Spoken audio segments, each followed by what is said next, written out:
Hello. আজ এখন morning প্রায় 6টা 6:30। মর্নিং আজকে উঠে পড়া হয়েছে, কারণ আমার ছেলের প্রিয়াংশুর এক্সাম আছে, এক্সাম দেবেও। তো ওকে রেডি করে আমি জাস্ট কুকিং বসিয়ে দেবো, কারণ আজকে আমার দুটো ব্রাইড আছে, একটা মানিকতলা, একটা ক্যানিং গদখালি। তো আমি কিভাবে আমার এই মোটামুটি ঘরের বাচ্চা সামলে এবং কুকিং করে সমস্তটা সামলে কিভাবে আমি আমার এই ব্রাইডগুলোকে সামলাই, সেটা তোমাদের সাথে শেয়ার করলাম। এদিকে পনিরের তরকারি প্রায় হয়েই গেছে, এদিকে ওয়াশিং মেশিনে কাছাকাছি স্টার্ট হয়ে গেছে।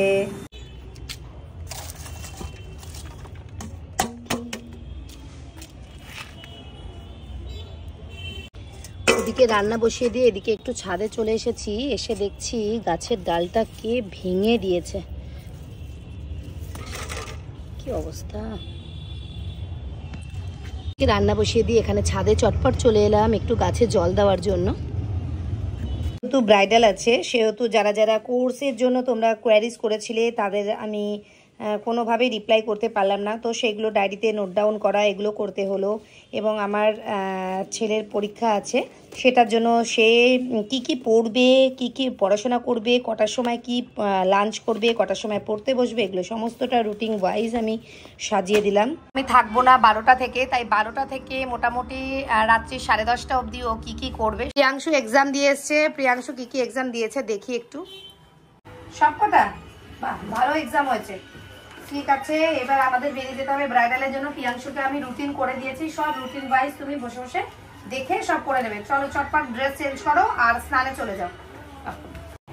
ব্রাইড করতে আজকে ফার্স্ট মানিকতলা যেতে হবে, তো সেক্ষেত্রে আমরা 12:30টায় বেরোবো, সেই জন্য একটু রেডি হয়ে নিতে হবে ফার্স্ট আমাকে।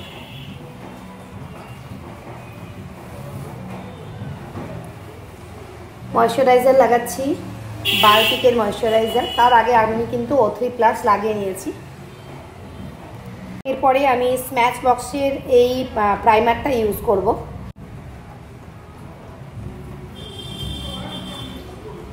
আমি ফুল রেডি, এবার আমরা বেরিয়ে যাব। আজকে ব্রাইডের কীরকম লুকস করলাম তোমাদের সাথে সমস্তটা শেয়ার করব। যথারীতি প্রচুর বৃষ্টি পড়ছে, এই বৃষ্টির মধ্যেই বেরোতে হচ্ছে, বৃষ্টির মধ্যেই আমরা বেরোলাম। আমাদের ফার্স্ট লোকেশনে পৌঁছে গেছি, নবাঙ্কুর সংঘ ক্লাব। বৃষ্টিতে ছাতা নিয়ে, হ্যাঁ একদম টাইম মতো আমরা পৌঁছে গেছি।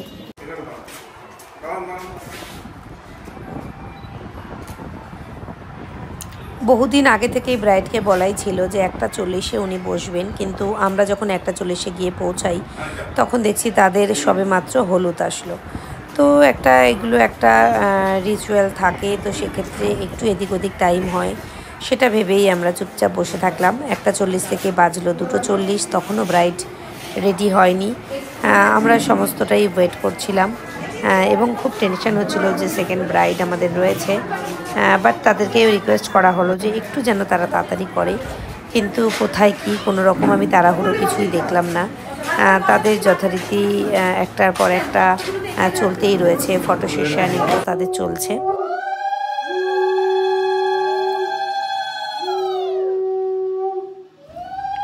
ওদিকে ব্রাইডের নিয়মকানুনগুলো হতে থাকলো, আমি এদিকে আমার প্রোডাক্টসগুলো চটপট গুছিয়ে ফেললাম। খুব কষ্ট করে কাজ করতে হয়েছিল, একদম ওপেন ছিল সমস্তটাই, বিভিন্ন লোকজন ঢুকে যাচ্ছিল।